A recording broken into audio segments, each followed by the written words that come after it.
সিঙ্গারা, সমোসা, ফলমূল, এমনকি বিরিয়ানি। কি নেই এই দোকানে? মোট কথা, একটা খাবারের দোকানে যা পাওয়া যায় সবকিছুই রয়েছে। তবে অবাক করা বিষয় হলো, এগুলো খেতে পয়সা খরচ করতে হয় না।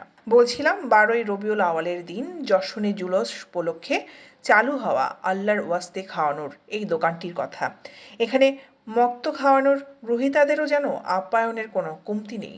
তারা বলছেন, প্রাণাধিক প্রিয় নবীর জন্মদিন উপলক্ষে এই আয়োজন তাদের। কলা দিতেছে, কুশেল দিতেছে, আবার কি আপনার শসা দিতেছে, তরমুজ দিতেছে, অনেকগুলো দিতেছে।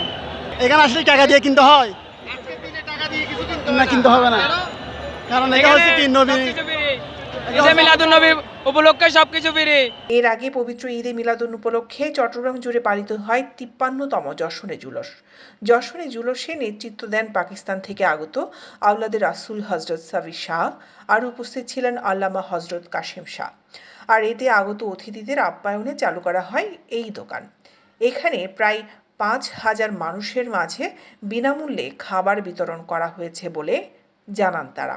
আমাদের এখানে ওই কলা আছে, আপেল আছে, কুশল আছে, কমলা আছে, লেবু আছে, চকলেট আছে, শরবত আছে, ক্ষীরা আছে, বিরিয়ানি আছে, মানে বিভিন্ন আইটেম, এগুলি সব আল্লাহর রাস্তায় আমরা খাওয়াইতেছি। কোরবানির ঈদে ফ্রি খাবাই কেন?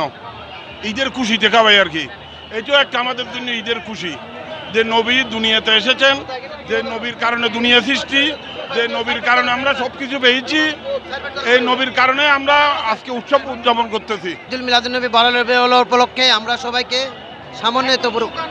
আল্লাহ আমাদের যতটুকু সামর্থ্য দিয়েছে আমরা ততটুকু পাবলিকের জন্য করবো ইনশাআল্লাহ। ঈদে মিলাদুন্নবী, পবিত্র ঈদে মিলাদুন্নবী উপলক্ষে আমরা সকল ধর্মপ্রাণ মুসল্লিকে আজকে একদিনে আমাদের তরমুজের ব্যবস্থা করেছি, বিরিয়ানির ব্যবস্থা করেছি, কমলা, তারপর আখের ব্যবস্থা করেছি, শসা, কলা থেকে শুরু করে শরবত থেকে শুরু করে এভরিথিং আমরা সকলের জন্য আজকে ফ্রিতে একদম উন্মুক্তভাবে আয়োজন করেছি আমাদের ধর্মপ্রাণ মুসল্লি ভাইদের জন্য। এইসব খাবারের আয়োজন করেন গাউসিয়া কমিটি বাংলাদেশ নামক একটি জনপ্রিয় স্বেচ্ছাসেবী সংগঠনের কর্ণফুলী কমপ্লেক্সের ইউনিট শাখা।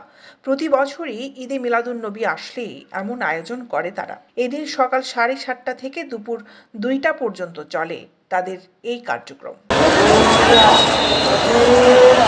দৈনিক আজাদী নিউজ ডেস্ক।